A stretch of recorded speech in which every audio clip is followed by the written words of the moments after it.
What's going on, everybody? We are live for another week's AMA. I'm your host, Greg Mercer. I'm joined by my co-host, Rolando Galliano. What's up, man? Hey, what's happening, Greg? What's happening, Freedom Builders? It's been forever.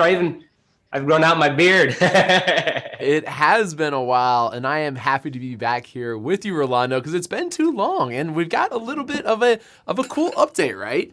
We finally got in our production version of the Jungle Slider tray. So with this, you'll see a few things. They have our cool little logo up here at the top where it has Jungle Slider.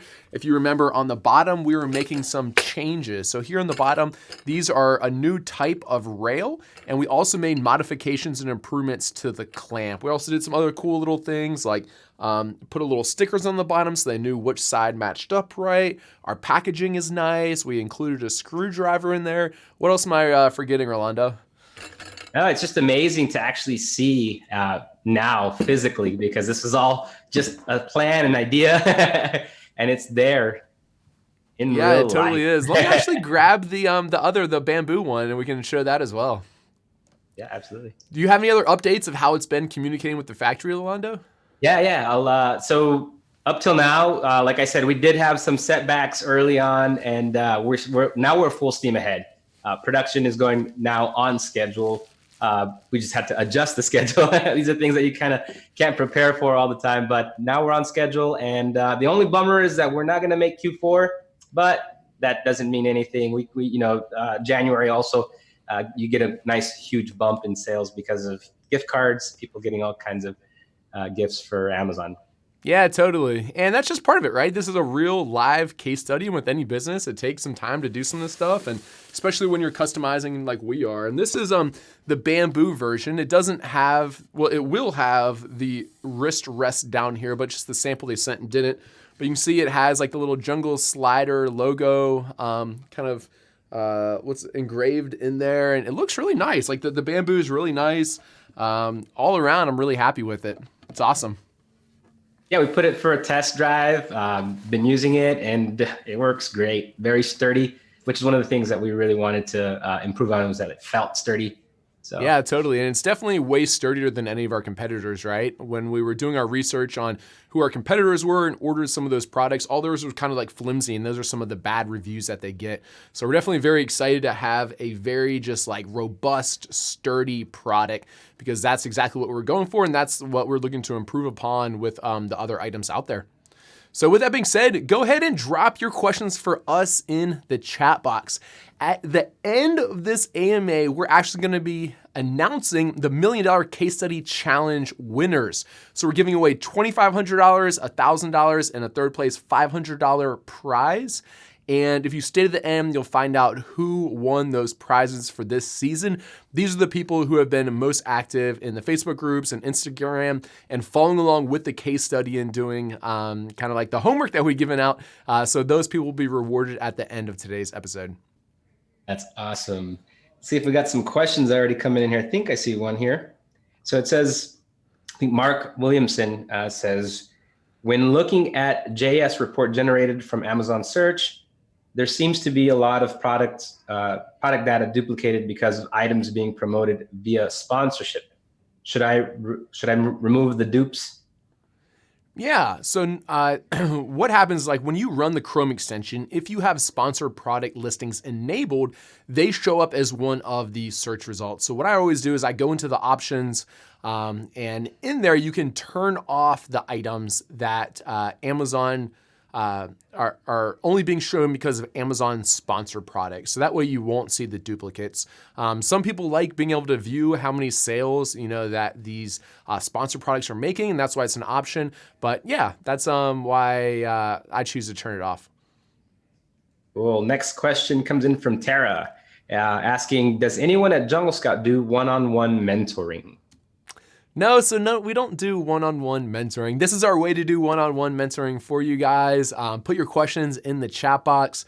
Early on, it was something that we kind of tried to do. We figured out that it wasn't very scalable. And we're trying to help as many people as we can be successful on Amazon. So venues like this AMA is how we believe we can help the most people. All right. Gene asks, if a listing has other sellers, what does that mean and work?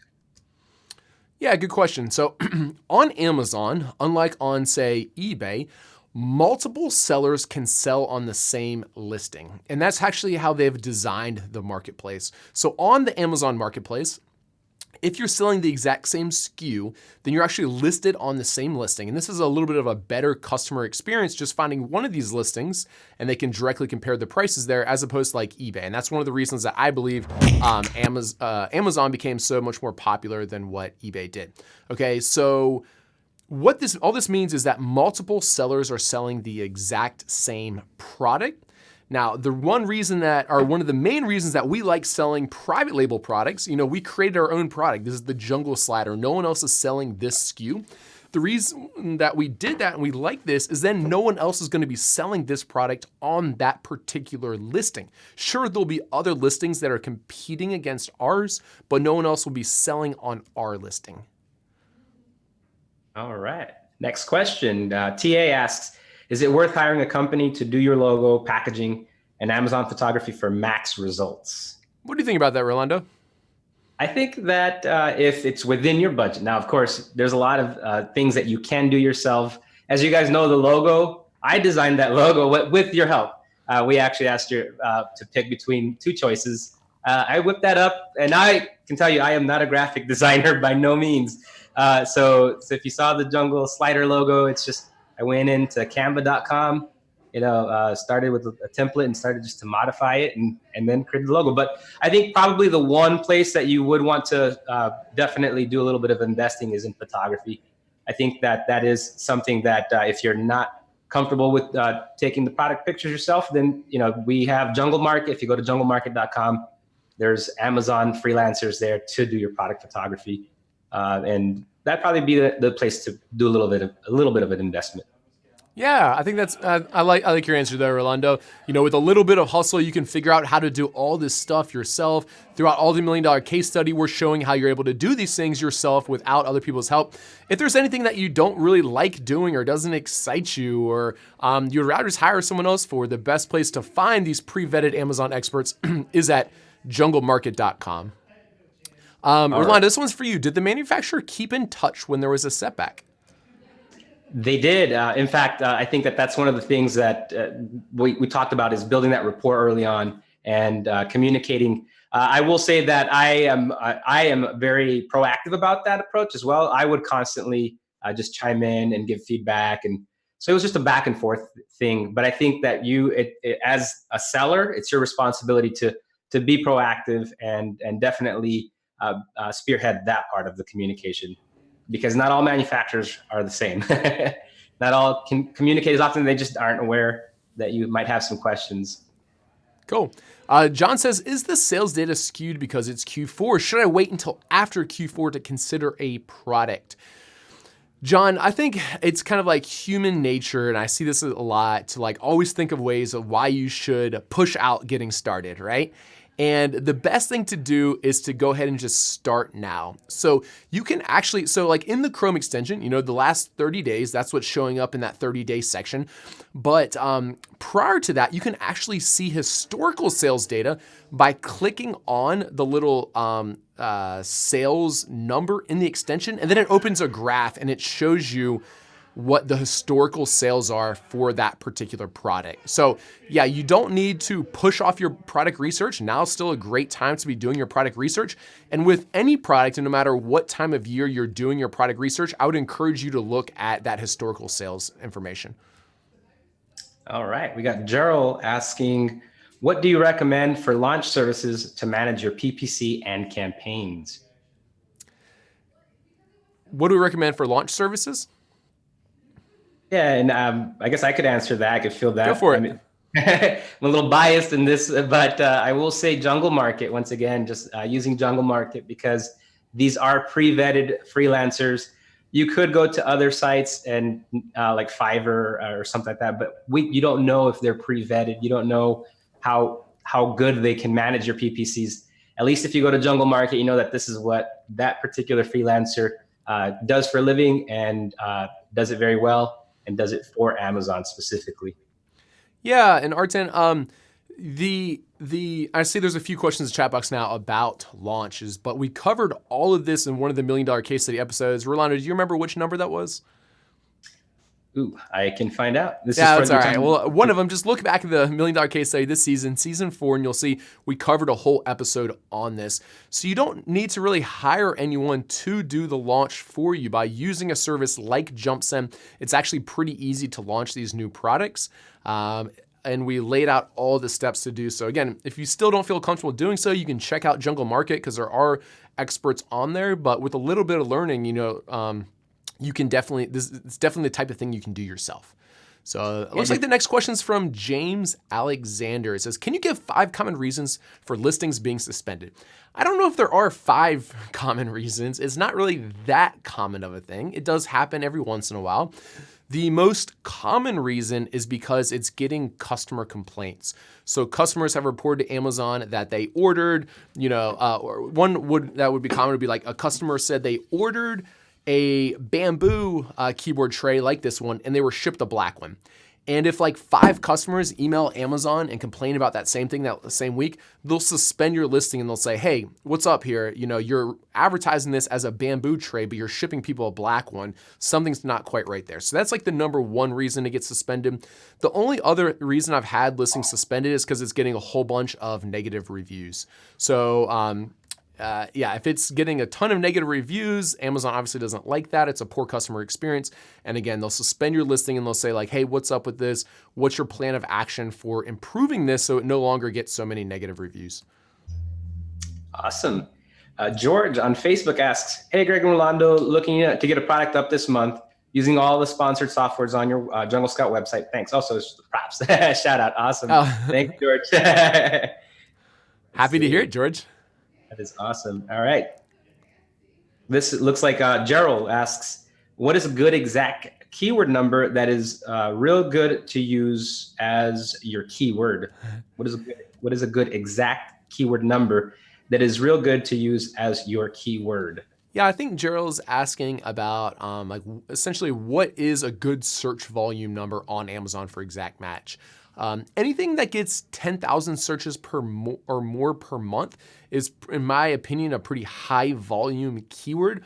That being said, whatever product you choose to sell, I would do your product research the way we talked about it and just look at sales as opposed to search volumes for particular keywords.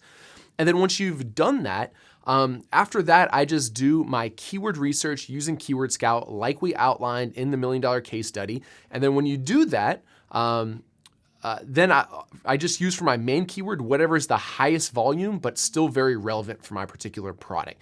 So I wouldn't get too tied up on like what's a good search volume, what's a bad search volume or anything like that, where instead I like to focus on just what's the highest search volume that's relevant for my product.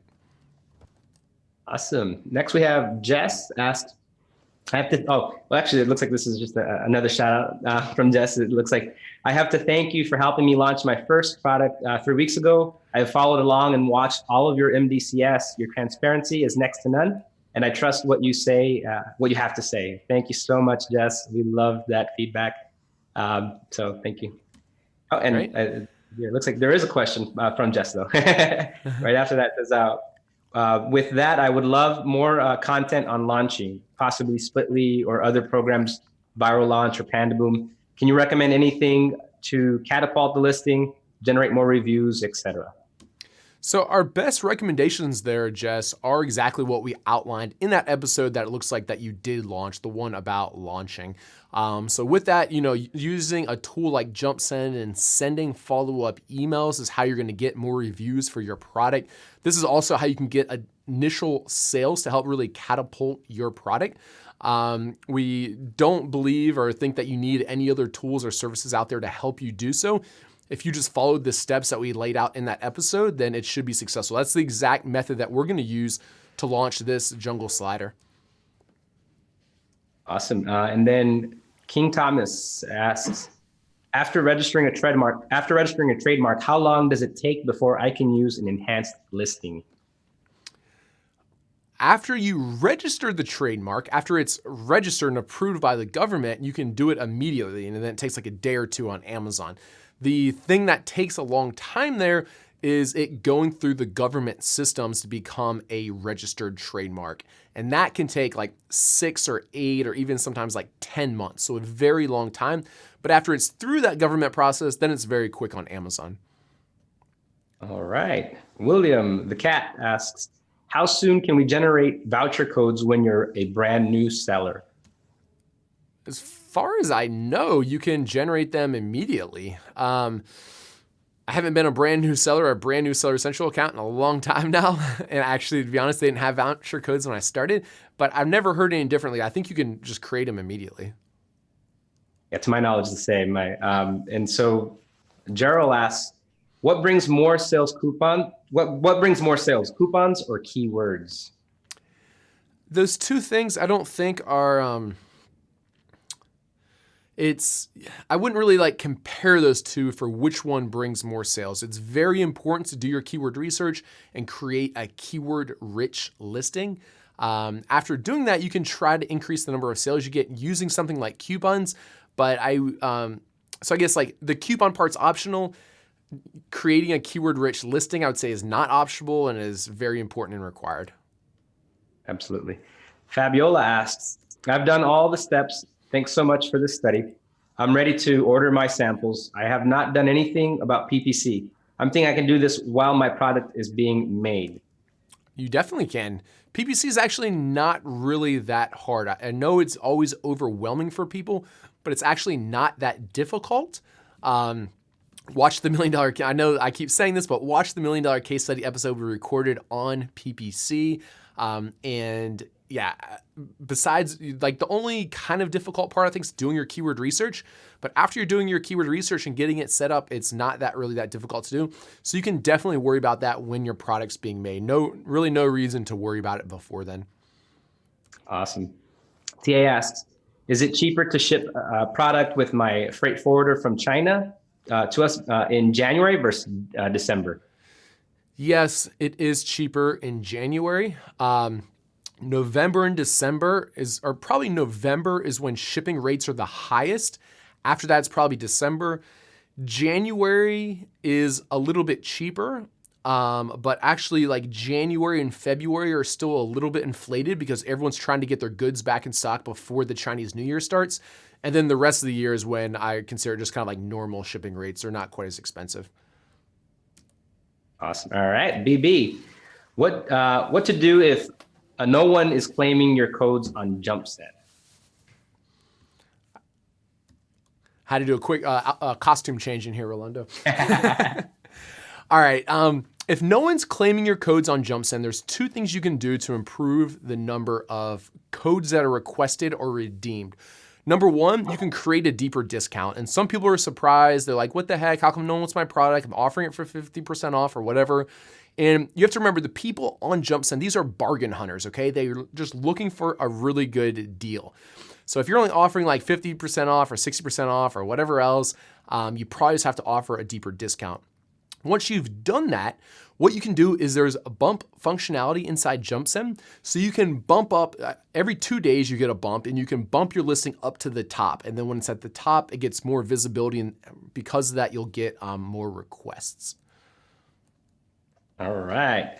Nice feedback. Thanks. Fabiola asks, just saying I paid $2K for a course and not doing it. I came across you guys and I'm going to make up to $2K just saying thanks for what you do. Thank you, Fabiola. Great. Thank you, Fabiola. We get that all too often. It makes us very happy because everyone's like, man, I paid $2,000 or $5,000 or whatever else for these very expensive courses.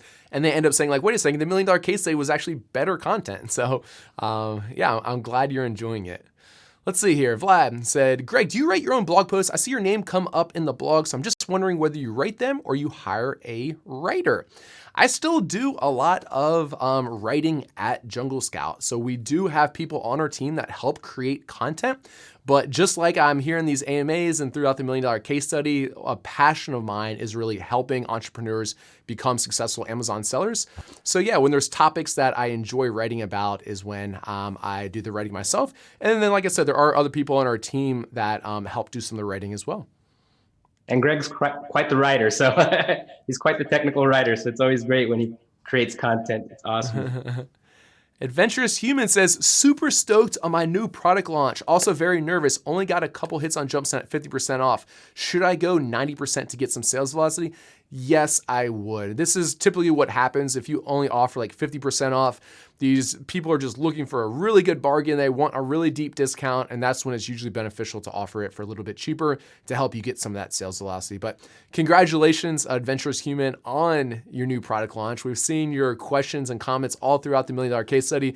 We are really happy you're following along. That's awesome. Awesome. Gene asks, if you make a product with a special design versus the competitors and a patent is not possible, how can you make sure that the supplier in China won't provide it to another vendor after? Good question. I think with that, it comes down to your contract. Although sometimes it's not as enforceable because we are dealing with China. I think the contract just kind of creates that agreement between you and your manufacturer. I think that's what's helped us. Well, our manufacturer has promised that they would not sell to any other private label or brand, only because we created this, right? This is a product, this is our own creation. So, but that was stipulated in the contract. Yeah, and the defensibility or enforceability of contracts overseas and in a business culture like China can be difficult at times. So nothing's completely foolproof. But something I think you have to understand is most Chinese factories are after kind of like long-lasting business relationships. So I guess you have to kind of think like, what can you give them in exchange for like their kind of promise not to like sell this to anyone else? So, if you're talking about that, you're going to order 10,000 units per year, however many, and you plan on selling this for years to come, and you're looking for this long-lasting relationship. And say, for example, if you go to China and go visit their factory, these are the types of things that kind of like help build a relationship and kind of like help enforce some of those kind of like requests on your end, because it's not always as simple as just like a contract or a patent or whatever else, but it's kind of like a good step. So on YouTube, IDGF said, I have to have an LLC to purchase from trade shows. Maybe that's a question. Do I have to have an LLC to purchase from trade shows? The question or the answer to that is maybe. Typically when you're working with like Chinese factories, they don't really care whether or not you have a business entity or not. What they do care about is whether you send them money. That being said, you can go back and watch the episode that we put together about legal entities like LLCs. It is something that's relatively easy and inexpensive to create. So I would recommend that you go ahead and get one. But if like you're just testing out this whole concept, don't let an LLC be like the hurdle for you. It's not required to sell on Amazon, and I doubt many suppliers would require you to have one. Here's one. Let's take one from Facebook, Rolando. Here's one from Hoisin saying, "Hi Greg, hey Rolando. Do you recommend launching 2 products with small volume order or 1 product with a bigger order for my first product?" Rolando, I'll let you take that one, man. I would say the more volume, the better, because it's more traffic. It's definitely, you want to be able to position yourself where you're going to be getting hits and visits to your link. So I would say more volume. How about you? What would be your take, Greg? Yeah. On Amazon, they reward you for your product selling high volume. They reward you because then it ranks higher in the search results. As a result, you're selling more. So oftentimes if people try to spread themselves too thin, what I see happen is they never really get very good volume with any of them. As a result, they don't rank very well for any of like their main keywords, okay? So I would probably just go all in on that one product instead of splitting your efforts across 2 products. All right, let's do another one on Facebook. This one's from Patrick Patel. He said, Amazon PPC, 1 manual and 1 auto at the same time. Is that the right approach? That's how I start all my PPC campaigns. I do my manual campaigns and my auto campaigns at the same time. Long term, I'm looking to shut off those auto campaigns and just go all in on manual. And that's what is the easiest to optimize and get like the best bang for the buck.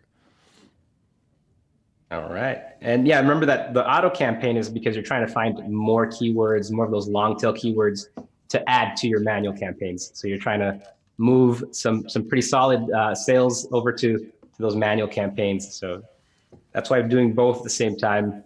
If if you're able to put a lot in your budget, definitely do that. All right. So George asks, oh, actually, we got Jess on YouTube asking on the back end of Seller Central regarding the keywords tab, intended use, etc. How do these correlate to your listing, PPC or the Amazon algorithm? Yeah, I mean, this is another place that you can try to put keywords into the back end of your listing.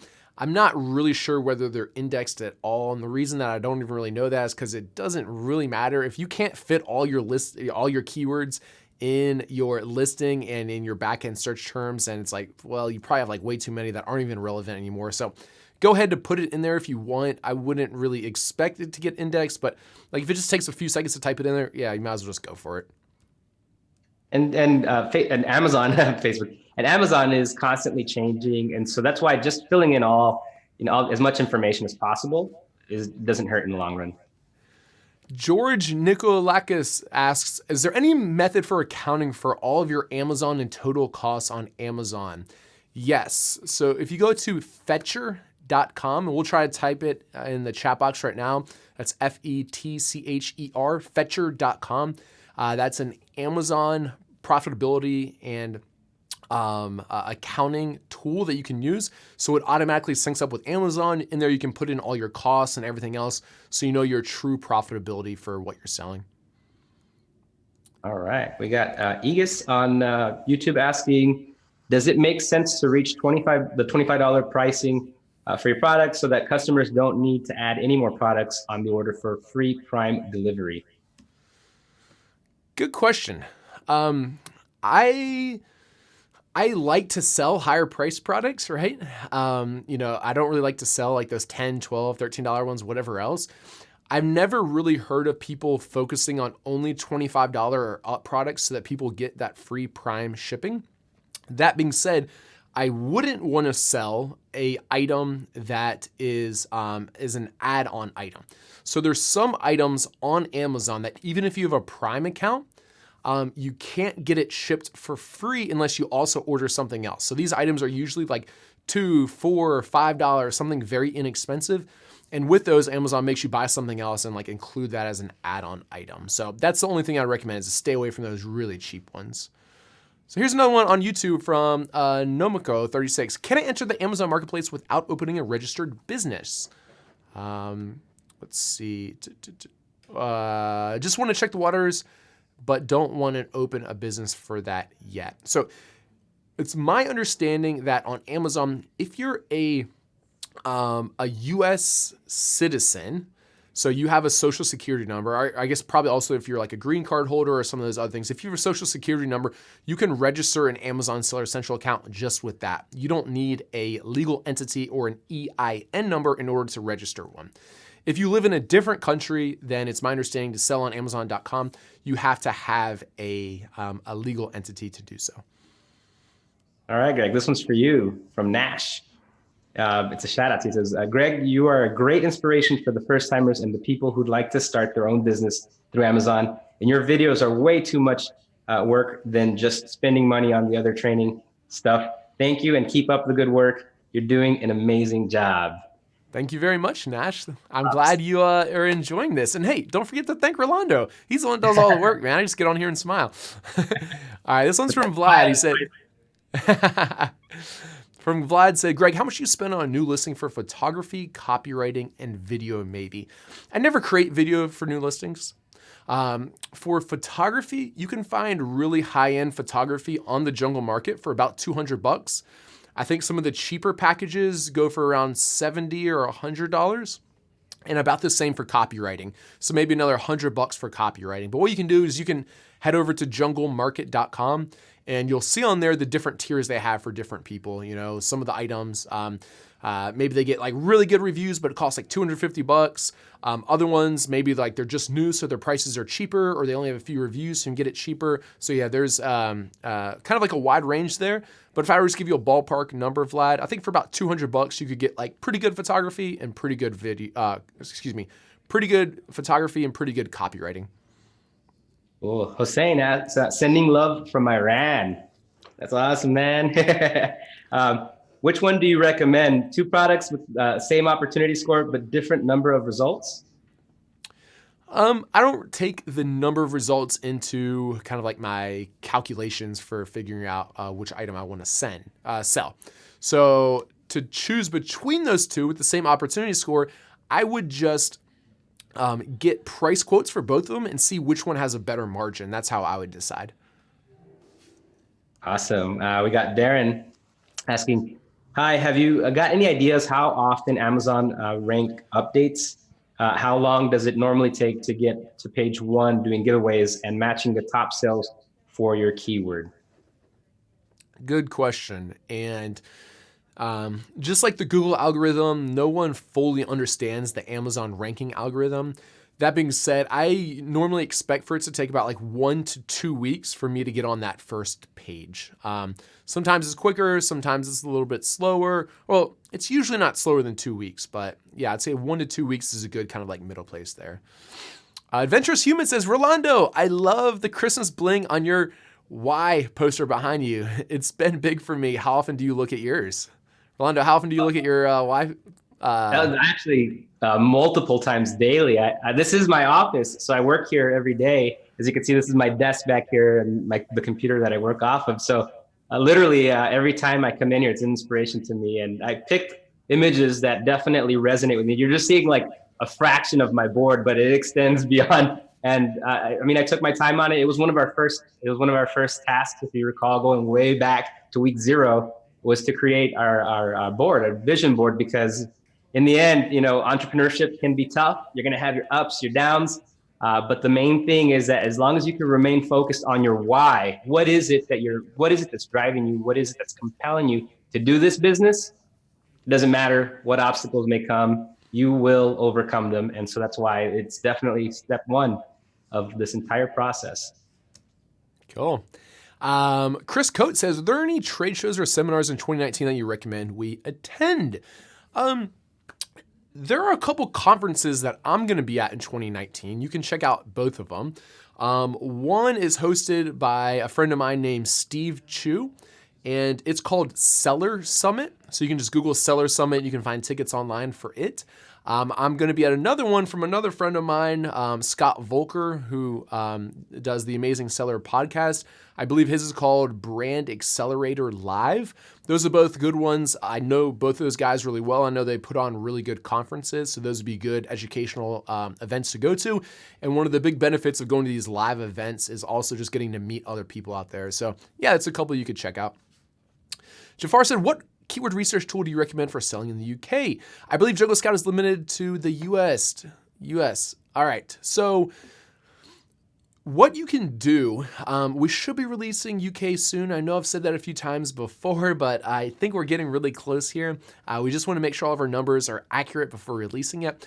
But if you use Keyword Scout to search for keywords for the UK, the search volumes are of course going to be off because the volume of searches in the UK is just totally different than the US.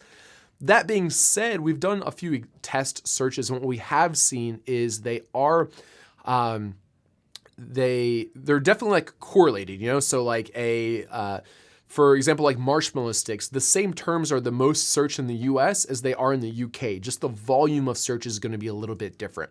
So I think Keyword Scout's still probably the best bet for you, because what's also very important besides just search volume is giving you different keyword ideas and helping you understand which keywords are the most popular, the most searched for that product. And that's where Keyword Scout really shines. So that's what I'd recommend. Awesome. All right. I said, yep, sorry. Obaida from YouTube asking, I am from Jordan and I want to start FBA. I'm a complete beginner. Can I register as a professional without having a company? I'm doing this as a partnership with my friend. It's my understanding that if you are not from the US, so you say you're from Jordan, that you do have to have a legal entity in order to sign up. I mean, you can just try it. You can just go on Amazon and try to sign up for an account right now. I just don't think it's going to let you for tax reasons without a business entity. Because like as a US citizen, you can sign up and use your social security number, which is like our government issued ID number. But like without that, they don't have any way to kind of like make sure that it's tied to taxes, I guess. All right. Josh asks, when you do a PPC launch, should your ACoS percentage ever go higher than your profit margin percentage? Yeah, good question. And yes, when I do a PPC launch, I'm usually happy with my ACoS going up to like 100 or even maybe like 150%, which seems like a lot because that means I'm spending more in advertising than even the revenue, not the profit, but the revenue from my product. That being said, remember, I'm in this for the long haul. So my first month, I'm expecting to lose money in exchange for getting a listing up that's ranking well on Amazon and that I can profit from for years to come. Okay, so that's what you have to be thinking about when you're doing your launch. So that's why I'm okay with like 100 or 150% ACoS. So Joan on Facebook has an interesting question. Is it true that all Chinese products will increase in price 25% after the new tariffs in 2019? Good question. No, that's not true. So the Chinese tariffs aren't on all products, okay? They're on certain products. And the good news is, let's see, that was just this past Saturday or Sunday at when many of the world leaders met in Argentina to discuss this topic. We don't really know for sure all the details yet, but it looks like the U.S. administration and the Chinese administration, it seems like they're able to come to some agreements of either A, how to not introduce the 25% tariffs after January 1st, and B, maybe even remove the 10% tariffs that they just put into place a few weeks ago. So this is still brand new news. It just happened a few days ago, so we don't know all the details yet. Of course, I'm sure they're working on all those details in between them. Something else, but it doesn't seem like the 25% is going to go into effect. That's like from everything that I've read, that seems true. But the 10% still is in effect. That might go away and might not. But something to realize or remember here, the 10% is only on A, certain products, and B, whatever price you're buying the goods for. So, we're going to sell, let's say we're selling this thing for $50. We don't pay 10% on $50. That would be $5. We pay the 10% on what we buy these things for. So we're buying them for like $17. So we have to pay $1.70 for tariffs on this if this was in one of the categories that gets tariffed, okay? So that's not, we want all the extra money we can, but that's not that big of a deal. 9 times out of 10, tariffs are passed on to the consumer. So, I mean, it's a disadvantage to the consumer, but as us as sellers, it doesn't impact us as dramatically. So, yeah. All right. Jordan S. on YouTube says, what's a normal profit margin for a $20 or $25 product? What is the most you would pay the manufacturer per unit for a $20 to $25 product? So it's important to know the Amazon fulfillment costs, for something that's big and heavy, for a $20 product, it could even be like $7, $8, maybe even $10 for something really big and heavy, where something small and light may only be like $4 or $5. So it's really hard to just give you an kind of like an average here. That being said, a decent rule of thumb is like the 1/3 rule. So 1/3 of the sale price goes to Amazon for their fees. 1/3 would be like your landed cost and like 1/3's profit. But that's like a rough rule of thumb. That's definitely not, it's you need to do the actual math for your particular product. All right. From Facebook, we've got Somaya Omar asks, hi, I'm a beginner reaching the step with the supplier to ship my packages to FBA Amazon's warehouse. I have 650 pack bags, which already cost much. The shipment will cost $1,700 to the US and will take about 40 days, which is really unreasonable. In this case, I found that every unit average cost me $20. How can I sell them? Any idea for cheapest and safest shipment method from the supplier in China to the United States? Thanks. Yeah. So in the order of cheapest to most expensive, if it's over roughly like 500 pounds, the cheapest method is going to be an ocean shipment. The second cheapest is going to be air cargo. The third cheapest is like Air Express, something like DHL or UPS, okay? If it's a smaller and lighter item, it might actually be cheaper to ship it air instead of ocean freight, and that's also much quicker. Air Express is only a couple, 2-3 days. Air cargo is maybe 10 or 12. And ocean shipments are very slow because literally it's a boat that comes from like China over to the US, all right? So yeah, that's kind of like how shipping works. And it's important for everyone to get a quote for their shipping like before they decide to go for a product so they can factor in all the costs associated with it. All right. Looks like we're getting close to the end. We've got 5 minutes left, so we could take a couple more questions. Salima asked, would you bundle your very first product, or is it easy to do a single product? I would probably just go with a single product. Bundles do have some headaches associated with them, so that's what I would do. So, all right, another one on YouTube from Ekus. Please, is it good to mention my preferred unit price on a RFQ, which is a request for quote on Alibaba, or best to avoid it and see what the supplier suggests? What do you think, Rolando? I think you're going to be sending out several RFQs. So yes, you want to at first give the price that you want, that you're looking for.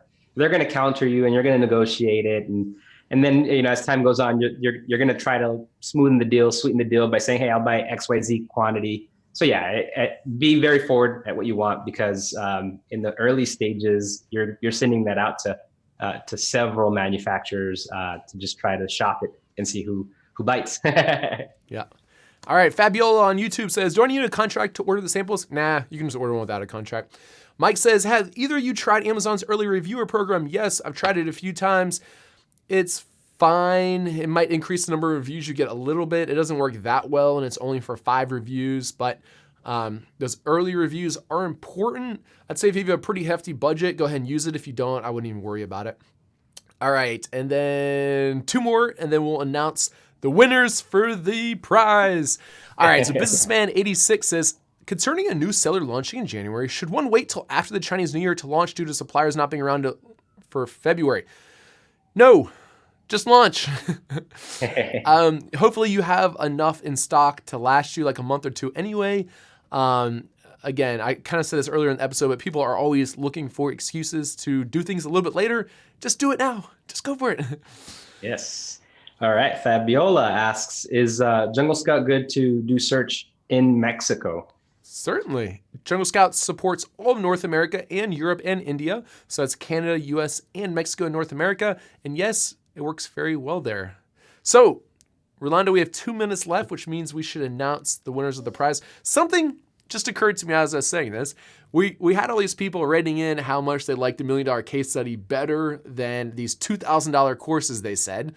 What's kind of funny is we're giving away all this for free, but we're not only doing that, but we're paying people. We're paying the people to follow along with a free case study. Why are we doing that? Is this coming out of your paycheck, man? No. Something doesn't say right here. I guess so. I'll do it. Just no. I mean, we're passionate about Amazon. We're passionate about what we do, and not only that, we're passionate about the charity that we support, Pencils of Promise. So the end goal. Remember, none of this. In fact, that's another thing. None of this. The profits come to us. It all goes to Pencils of Promise. So it's just something that motivates us and keeps us going, and it's also very inspiring. So it is true. I love working with you guys. Money is very motivating. So totally. And no, these $1 million case study challenge winners, they've been throughout the entire season doing the different assignments that Rolando has been giving out, and it's super, super rewarding to see us. It's super, super rewarding for us to see you guys succeed. So like when you write in stuff in the chat box like that, how you've been successful on Amazon, you've gotten your product launched, and then I meet you at a conference 6 months from now and you have like tears in your eyes, how like this is like a pivotal point in your life where your life's been changed. You now are running a successful business. That is worth a lot, really, to us. So thank you guys very much for following along with all this. And it's not over yet, right? We're just announcing the winners today. Yeah, keep submitting those action items. It's not, remember, the real reward is your success as an Amazon seller. So this is just icing on the cake, right? But the ultimate reward is definitely launching your business, scaling it, growing it, and like Greg says, 6 months later, talking to us and saying, "Hey, look at this is what I'm hitting. I'm hitting my goals." So Totally. definitely. So, drum roll for the first prize, $2,500 goes to Mr. Chris Chen. Congratulations, Chris. We are going to send you $2,500. Congrats. You can send us an email to hello@junglescout.com and we'll coordinate with you to get your prize sent over for you. So, congratulations. Rolando, who came in second place with the $1,000 prize? All right. For the second prize at $1,000, that goes to Anna Maria Edlin. Woohoo! Congratulations. A lot of money. $1,000. Wow. $1,000, yeah. Congratulations, Anna Maria Edlin. Shoot us an email at hello@junglescout.com and we'll get you hooked up with that. And last but not least, third place, which is a $500 prize, goes to Mrs. Jamie Reed, who has been at every live stream. So congratulations, Jamie Reed. $500 is yours. Same thing. Shoot us an email, hello@junglescout.com, and we will get you set up with that. And awesome. I think when we're putting together the winners for the $1 Million Case Study Challenge, Rolando, there was one other person who was so active on Instagram, right? So we wanted to hook him up with something. And who's that? That is Bert Matthews. So he is our honorary runner-up in this $1 Million Case Study Challenge. So what does he get? He actually gets the software free. So our Jungle Scout suite of products, as well as some swag. So once again, just reach out, hello@junglescout.com to be able to coordinate that, and we'll get you activated. Totally. Congratulations, Bert. And thank all of you guys for tuning in. This has been a great AMA, and we will see you guys soon, and we'll keep you updated on the Jungle Slider launch. It's been fun, Rolando. See you, man. Keep crushing it, Freedom Builders.